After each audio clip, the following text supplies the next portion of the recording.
Welcome to Canada's podcast.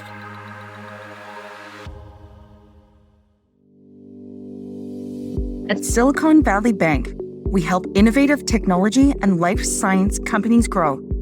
If you're ready to take your next step, discover how Silicon Valley Bank's founder-friendly financial solutions, industry insights, and connections can help you move your bold ideas forward fast. Go to www.svb.com/Canada/connect.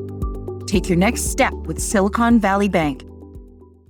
Hi, this is Angela Fay coming to you from Futureville, where we are building inspiring places worth living for. What if we could overcome paralysis? That is a really big, hairy, audacious goal. And I just want to put some context here. According to dictionary.com, paralysis is the loss of ability to move or sometimes feel anything in part of the body as a result of illness, poison, or injury. But it's also an inability to act or function in a person, organization, or place. So today, we're actually talking about overcoming paralysis in both of those realms. And as we talk about paralysis, really, who cares? Who are the people experiencing the lack of mobility? Are they family? Are they friends? Are they caregivers? Are they purpose-driven entrepreneurs and risk takers who are embroiled in making sure that people are able to move? Well, I would challenge you that lots of people, in particular public health providers, need to care more. The data shows that the lifetime cost of serving someone with paralysis through traditional healthcare means is between 1 and 3.5 million, depending on the stage of life or the type of injury or paralysis that they're experiencing. And of course, insurance providers, again, looking at those numbers, they just don't make sense. So we're going to talk today about 3 inarguable cases for fast-tracking the adoption of new technologies that augment human performance, and fast. These are 3 ways that we can transform the world of paralysis to a better future. Joining me today, and who better to have this conversation, is Kieran Macleod. And I just want to introduce Kieran is I'll call it a next gen entrepreneur. And tell us a little bit about why you're here with us, Kieran, today. What's your story? Hey, Kieran here. My story. I'm not sure where to start, I guess. It's hard to encapsulate a whole entire lifetime into a few paragraphs, but I know that Bitcoin and cryptocurrency really shaped your life. So share a little bit of that story. Yeah, I guess touching back to what you said, the definition of paralysis. Everyone's paralyzed in some way or another in some part of their life. Maybe some trauma they can't get past, or a physical injury, or some psychological barrier they've built for themselves over time. But I have a physical paralysis that I encountered over the last 2.5 years after a motorcycle accident in Thailand while I was traveling with a business partner trying to incubate a tech startup in the crypto blockchain space. And how has that impacted your life? And I just want to talk a little bit about day to day. What sort of impact is, not being able to move from the waist down impacted, your personal productivity and quality of life? Yeah. So I'm a bit higher than the waist down. It's more like nipples down for what I've got. So I don't have control over most of my abs as well, which adds an extra layer of difficulty. But yeah, it's everything from not being able to move to muscle spasms and nerve pain. I guess there's like some body dysmorphia too, because you see your body kind of shrink in some ways as the muscles atrophy. And then you also your stomach looks really weird in comparison to me having like a rather athletic body before. So you're kind of going in both ways at the same time. So that can be very strange. And then you're also kind of witnessing weird stuff with your feet. as they don't get as much walking attention as they used to. But yeah, it impacts your daily life in so many ways. Pain is interesting and tricky. It seems to come and go in waves, like so many other things. But even just this last week, like I thought I had dealt with a lot of pain in a really good way, and then you fall or slip, and something happens, and now there's like a new type of pain that you don't remember experiencing for a very long time that comes out of nowhere. Yeah. And obviously, and this is a bit of a vulnerable point, I know, but I found you and discovered you when I was trying to get some solutions in business on with liquid capital. And the reality is the impact of physical paralysis has also impacted friendships and your business and over the last 2 years. Do you want to just highlight a little bit of that? Yeah, for friends, I guess you kind of see who your real friends are in some ways, and some ways not. A lot of people are going through their own stuff, and then obviously coronavirus happened. A lot of people got hit in other ways for that, but some friends kind of disappear and stop engaging, and some friendships become much stronger. And yeah, I've had a much larger impact on my life over the last couple of years. Before then, I hoped I was at least fairly independent, and now I hope I'm still fairly independent, but my friends have definitely come to help in some ways more than others. Now, when I met you, I remember asking you the question: if you had $1 million and could wave a magic wand, what would you want for yourself? And that question alone has actually, we've gone down a whole entire rabbit hole based on your answer. But do you remember what you said to me? I don't know exactly what I said. I can try and replicate it now. But it would probably be an exosuit of sorts. Those can go anywhere from like 50 to 250,000, depending on which one and which model. So that would be like a quarter million. And after that, yeah, I'm not sure. And what would that exosuit or exoskeleton mean for you? What's the actual, personal impact of, and I understand that when you first get it, there's always going to be that hard, figuring it all out for your personal case. But then what sort of life on a personal level would that create for you?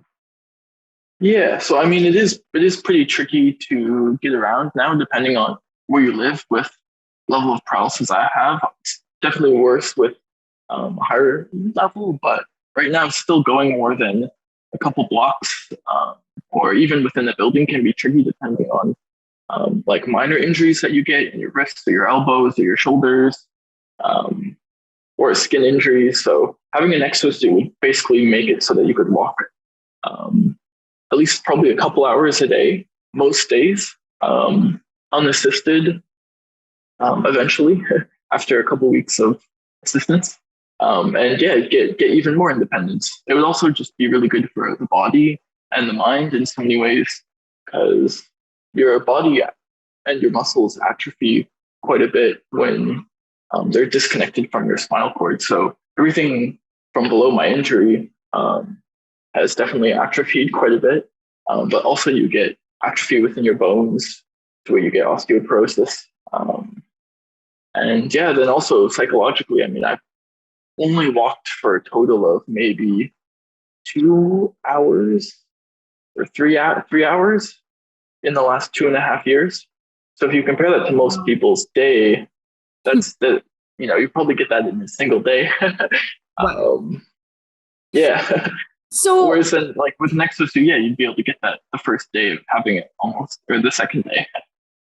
So to me, it is an inarguable case that the case for an exoskeleton or suit or even augmented, wheelchairs that are totally different performance are, 10 times more impactful from a human experience point of view than what currently the options are for you now. Yes. Waking up and knowing you have to get right into a wheelchair and operate most of your life in a wheelchair if you want to leave your house, can be very strange. I mean, even though it's only been 2.5 years to me, I imagine if you're born with an injury, have it earlier on in life, becomes easier over time, but it's still, regardless of how adapted you are to it, it still like feels weird and feels unnatural in a lot of ways, which is physically obvious for everyone outside. But yeah, it's definitely still strange. So I think we've sort of talked about and proven the case as far as I'm concerned. It's inarguable that, we just need to get Kieran an exoskeleton. And I want to talk a little bit, though, about the business case and the sense of scale that we're talking about, because you and I have talked about this, and I just kind of remember thinking, surely I can help you get an exoskeleton. That was really one of my first goals. And then we thought, oh, how many people are we really talking about? What is the scope of this problem for, everyone in the world? And you and I sort of dug in and did some research, and, picking up on, our quintessential Superman, Christopher Reeves, right? Their foundation was just one of the sources, and we've cited many that just gives us some of the scope and scale of what we're talking about. And in the US alone, there were 5.4 million people suffering from injury paralysis. And this is not including any of the other mobility challenges like full on, elder care or MS or some of the other conditions. And, I think it was you that brought to my attention the lifetime cost of, our public healthcare system in serving someone. Do you want to sort of shed some light on that from your perspective? Yeah. So it's definitely not just me that needs an exosuit. Most people with paralysis need some type of device similar to this in order to regain a lot of their life back. I think in the US, it's up to about 2% of the population that have paralysis, usually from some form of stroke or motor vehicle accident, along with, like you mentioned, MS. ALS is also a big reason for loss of bodily function and movement. There's a lot of reasons someone might need an exosuit. Sorry, I've forgotten what the question was. Well, and really, what is the scope of the? Yeah. Right. Some of the research that we've found, and even your knowledge of the direct public cost of serving somebody with paralysis. Yeah. Okay. Sorry, that puts me back on track. Yeah, I was also reading from the WHO that worldwide it's anywhere from 40 to 60 people per million that are dealing with some form of paralysis. So depending on where you're in the world, it does cost different amounts.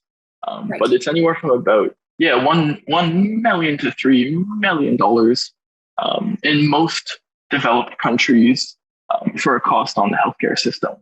So it depends on where you're getting your assistance and the degree to which it's helpful. But also it depends on, are they including just high cost pharmaceuticals and low quality physiotherapy, or is there a way to change that up a little bit?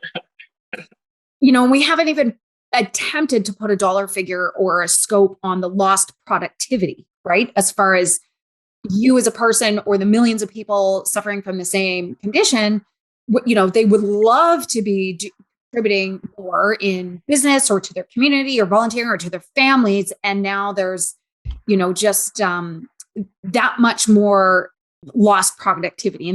And I'm sure there's sometimes scientists or PhD students that could put a dollar figure on that. It's all of their lost wages. I think it's maybe 35% of people with paralysis can no longer work to any capacity, which is quite impactful. I mean, it's good now that a lot of jobs can be done from your computer, but there's also so many problems that can stop you from being able to do that, and other time commitments or restraints that it costs to just keep up with life. So let's just take that individual case just so we can follow that story a little bit. So we're talking between $1 and $3.5 million to service a single individual in comparison to, for instance, getting Kieran an exoskeleton suit. Could you give me an idea of what you understand to be the upfront capital costs and then the ongoing costs if you were now suddenly found yourself less in the public care system and more autonomous with a suit? What would that look like? Yeah. So there's that's a big question. Being in a suit and the benefits that would cost your life, you would prevent a lot of muscle atrophy, which is there's a large connection between muscle density and atrophy and cognitive disorders later in life. So having as much muscle on your body is really good for that. When you're paralyzed, you already have a 2 to 5 times chance of mortality for the average person. So trying to keep up those things as much as possible is good. Osteoporosis and having all of these things not go wrong.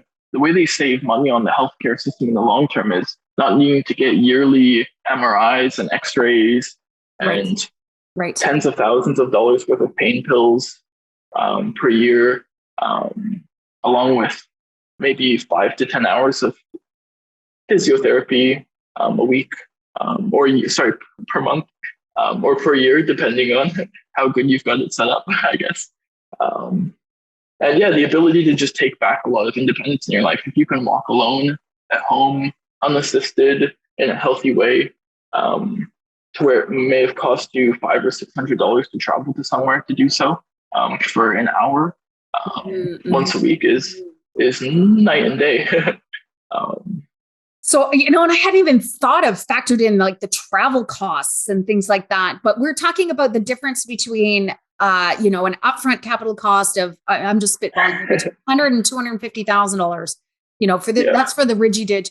And then ongoing maintenance of the suit itself, or maybe check-ins with a physio, right? I don't know, you and I spitballed something like $2,500 a year, right?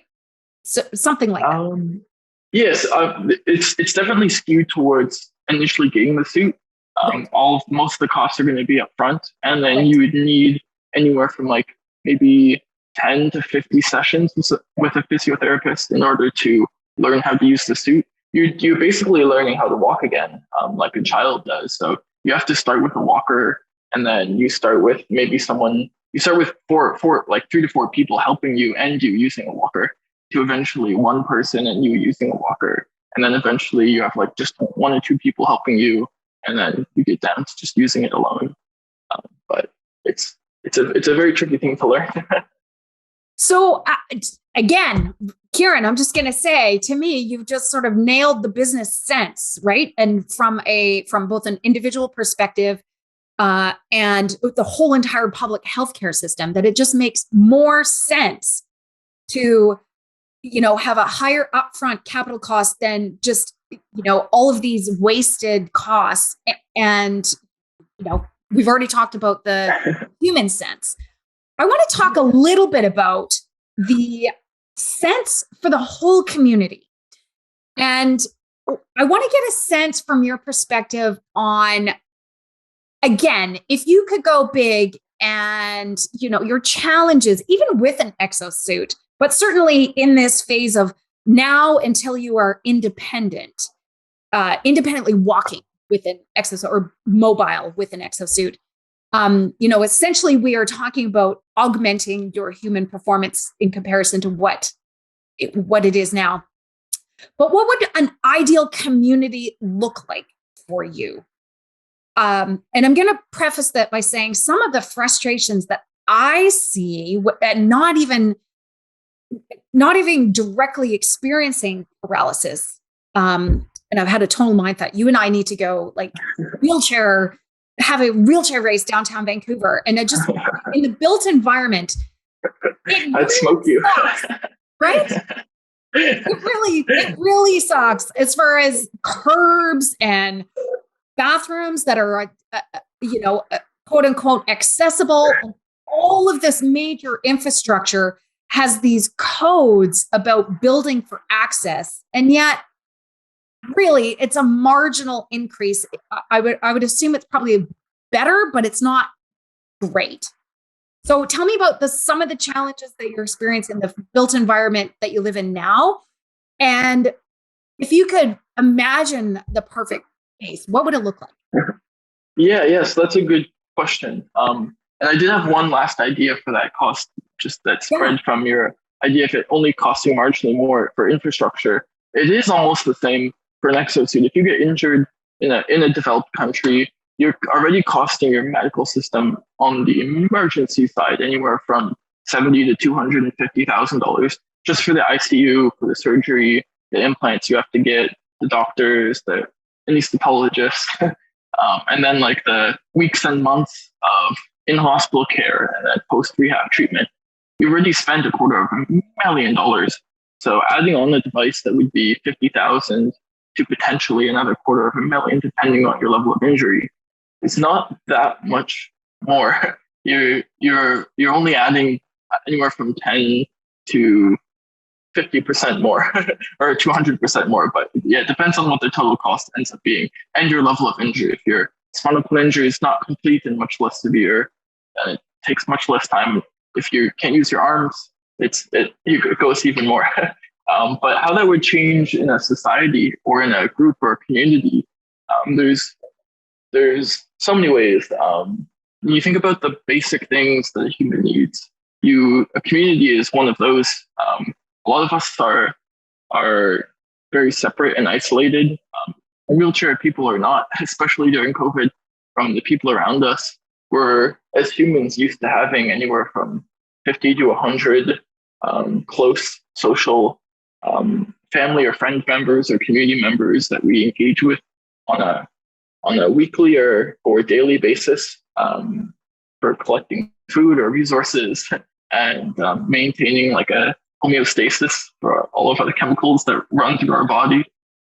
And we have very little of that now. A lot of us live in apartments or houses separated from most of the people we engage with.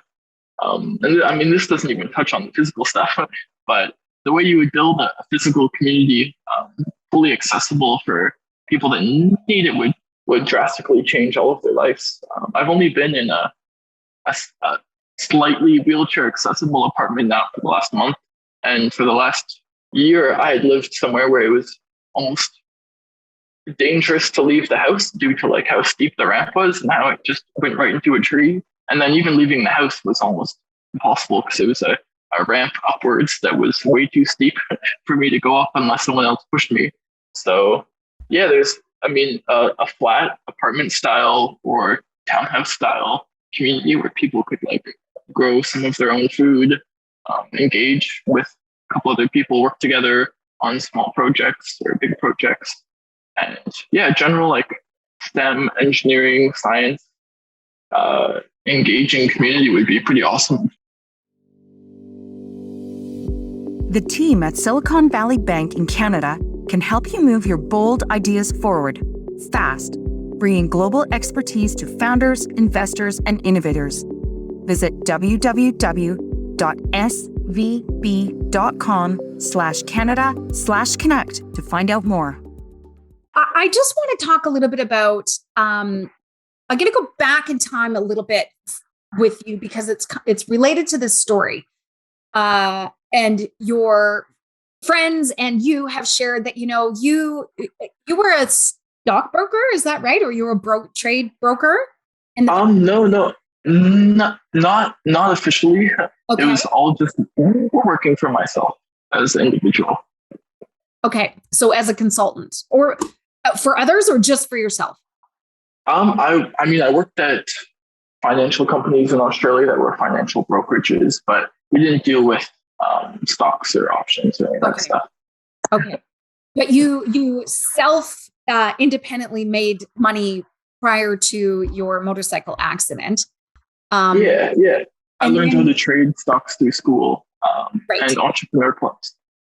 And then you were taking that knowledge and you were actually starting a company, right? At the time. Yeah. So, I started personally in stocks and then started to research some cryptocurrency more. And in one of my last years of school, I met someone that wanted to work together in that space. And I got launched into all of this. You've always been a little bit forward thinking, right? And I know you have some opinions, which is a whole other podcast on the next gen economy, which we can leave for another time. But I want to talk, you also had built a tiny house. And this just gives us a snapshot on what you were imagining your future look like. It was, out of the major urban center. It was, and what were you imagining would be your lifestyle? Yeah, so the whole idea started even just in high school. I started hearing about small houses and also just being environmentally neutral, almost, of growing a lot of your own food, being portable, and having a low environmental impact. And then also financially, I was spending anywhere from $1,000 to $2,000 a month for rent with myself and a partner to live. And it seemed just obvious if you could build a house for what would cost maybe 2 or 3 years of rent that you could live in for 20 or 30 years. It made so much sense. And then I was also getting along with other people in the tiny house community. Seemed like a good idea. And it almost had a dual purpose. It was half supposed to be able to operate on a farm. It was parked on a vegan animal rescue farm, but it was also designed in a way that it could be used in a downtown setting and kind of mesh in to look kind of like a shed, but still be solar powered and independent and not need like an external bathroom or shower to use, because all those were self-contained. So I'm going to tie all of this conversation into actionable ways that people can help enable augmented human performance. You've heard the business, you've heard the human case, which is first and foremost really the transformation that we'd like to see both for you, Kieran, and for millions of other people around the world. The second, of course, is the business case. It doesn't make any sense to, be serving people with paralysis in traditional means. We really want to engage with the new technologies and bring them to life for more people. And, it just makes community sense, whether, the challenge for you, Kieran, right now is, the dream with your tiny house is right now put on the back burner, right? Until such time. And definitely. It's not wheelchair accessible. And I'm saying it's just on the back burner. It's not eliminated. If I know you about anything, it's that your dreams always simmer. You've got so much energy. It's great. So I want to actually say to our audience of listeners, if you feel like you can contribute to the cause, or you know somebody and you'd love to help out this cause, we are going to talk about 3 absolutely imaginable ways that you can help out right now and contribute. First of all, the big, bold future that is part of Kieran's biggest imagination and my imagination here at Futureful is to actually build a purpose-built prototype village that will enable Kieran to live in the community that he talks about, and people where they can live as permanent residents, or they can go to the village and actually go through the transformation, learning how to walk again. There's going to be companies there with different solutions. There's going to be a production space. There's going to be a workspace where Kieran can actually, do his consulting and work on the side, and, a place for individuals and families alike to be there. So, Kieran, what are your comments about a purpose-built village that helps augment human performance? Yeah, so I see this coming together in so many ways, whether it's in like a downtown city type environment or more out in the farm area. You could have like an apartment building based one, or something that's a bit more open on a large piece of land, which might be an easier way to start. But yeah, being able to move around in an easy way where it's hopefully relatively flat, or there's convenient elevators or ways to get up and down if you need to, growing your own food, engaging with community members, being able to work together and build stuff, and yeah, I mean, a lot of what gives people purpose is having a passion and drive for something in the future. And a lot of people with paralysis or similar injuries get isolated often, um, either in their house or in their local. It could be 100 meters of where they live that they don't leave. um, and really not being able to engage with anyone outside that space can be very limiting. So trying to bring a bunch of these people together that want to build and grow seems like a good idea. I love it. And serve millions of people who, if we can catch them when they've experienced paralysis early, the chances of being able to, retrain their brain to be able to walk even unassisted is much higher if we have a community like this dedicated. Definitely. Yeah, the rehab center I went to didn't even have an exosuit available. So if you had a minor injury, your chances of recovery would go up quite drastically if you had a good exosuit available. And obviously a much less severe injury. I've got one of the highest severities of damage to a spinal cord. So I just as a recap, building a purpose village is in our agenda. That's what FutureBuild does. We help sort of shape and project manage the capital raising, getting the idea from idea to actually implementation. So if anybody is inclined, whether you are sort of a philanthropist on the human cause, or you're a company who sees the business case for introducing this, or purely a host community that wants to be on the world map for augmenting human performance and being like sort of the birthplace of a community like this, we'd love to hear from you. So alive@futureville.com. That's FUTURVILLE.com is a great way to connect with us on that. But I also want to talk about the Roadshow. And another major hurdle for Kieran is testing different exoskeletons. Right now, there's a whole lot of red tape as far as healthcare approvals in order to get to work there. So even just helping people imagine a different future and actually taking the steps to test different products is actually a barrier right now. So, Kieran being the stimulus for this idea is, tell us a little bit about the Roadshow idea, Kieran, and what you would love to help bring to a much larger community.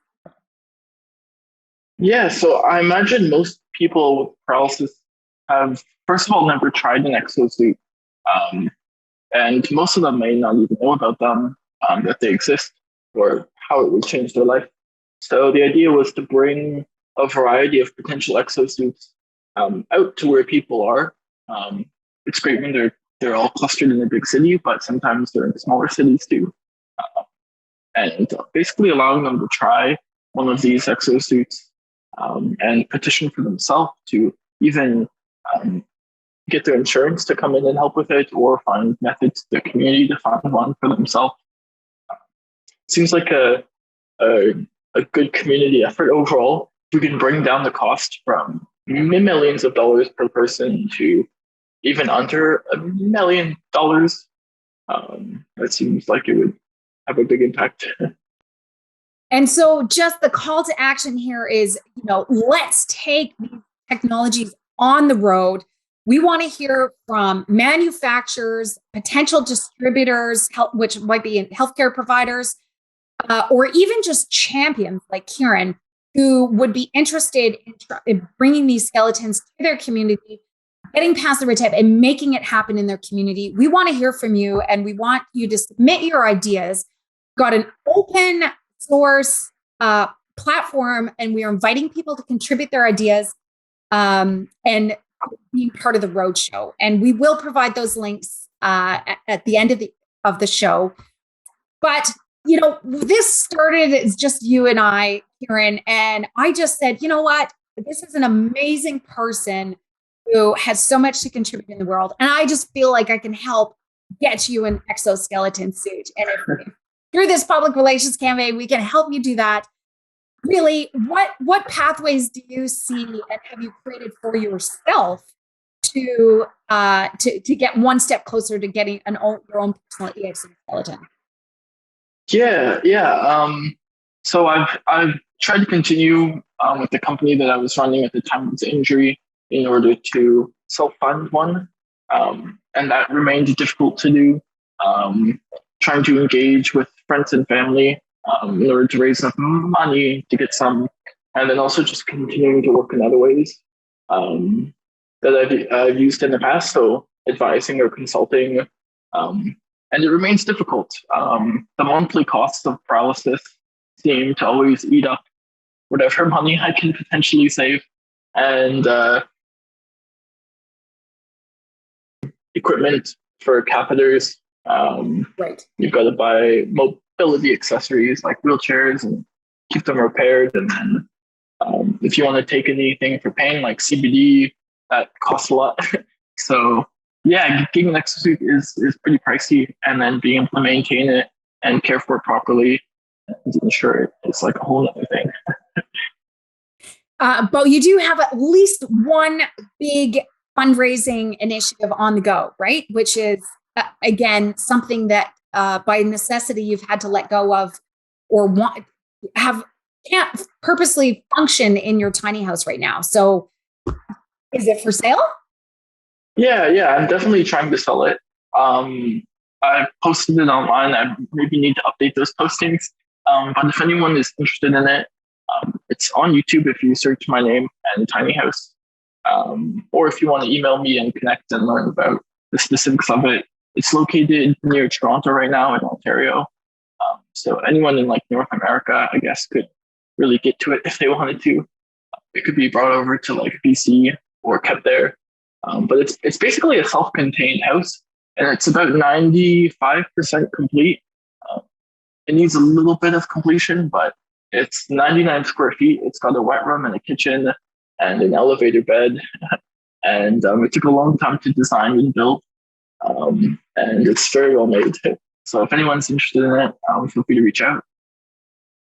And I just want to emphasize, Kieran, from your friend and colleague's point of view, that, Kieran is in his mind, super independent. And while you have a condition, and I'm calling it a temporary condition because I'm pretty sure we're going to get to an exoskeleton, but this condition, which is keeping you immobile right now, he's one of the most, inspirational people that I've met in self-serving. And so I would love to see you find a buyer for this tiny house. He's going to put a big chunk of money aside for you to save up for, and maybe perhaps a down payment. Let's talk about all the pathways to possibility in getting you this exoskeleton. Maybe it would be enough of a down payment for somebody to finance the remainder of it, or send us, some of the vendors that we're going to be showcasing on the Roadshow. We imagine, you're the perfect test pilot and we need other champions like you to be able to take on the road and showcase the amazing experience that it would be with an exoskeleton in life versus without one. So these are just a few of the ways that we imagine, and we've opened up to the possibility of getting Kieran an exoskeleton and then scaling this same experience for millions of other people. So we would love to have you contribute. We'll put all of the calls to action at the end of the podcast so you can contribute. Kieran, if you could leave our audience with some inspiring thoughts, what would you like to say? That's a good question. Inspiring thoughts. Oh man. I was actually just thinking of something and I may have forgotten it. But yeah, I mean, life is very difficult for all kinds of people all over the world. Obviously, with the type of injury I have, it makes life more difficult compared to how I was progressing before and where I may have been now without it. But for so many other people in the world, it's done enough and added enough difficulty to their life that they're not even to the point where they may be able to sit here for an hour and record a podcast like this from having too much pain or trauma or PTSD. And a lot of that goes undealt with. It's pretty hard to speak out about it and talk about what's going wrong in your life. There's most people get negative feedback from the people around them, unfortunately, even if they're family or friends in so many ways. So it's hard to talk about. And if more people talk about it, it'll normalize it a bit more and make it more comfortable. So I want to acknowledge your bravery today, because I know we even had like code words, and code symbols to say, oh, we have to pause, and because it was difficult for you to sit. And so I do not want to underestimate the effort and your contribution to making this happen. And we are one step closer to enabling augmented human performance for millions of people around the world. It always starts with one big bold step. Kieran, you're an inspiration. I want to thank you for joining us on the podcast today. And I look forward to seeing all of our calls to action gain some momentum and for you to achieve your goals. Awesome. Yeah, it was great talking to you. And if anyone wants to get in contact with me for any of those things, I have an email that is email Kieran at pm.me, emailkieran@pm.me. Awesome. Kieran, thanks so much. We'll see you again soon. Awesome. See you. Bye. The Silicon Valley Bank team in Canada can help you take your next step. Find out more about the bank that has nearly 40 years of global experience supporting venture-backed tech and life science companies and their investors. We're in Canada to help leading innovators reach the next stage faster. Visit www.svb.com/Canada/connect. Take your next step with Silicon Valley Bank.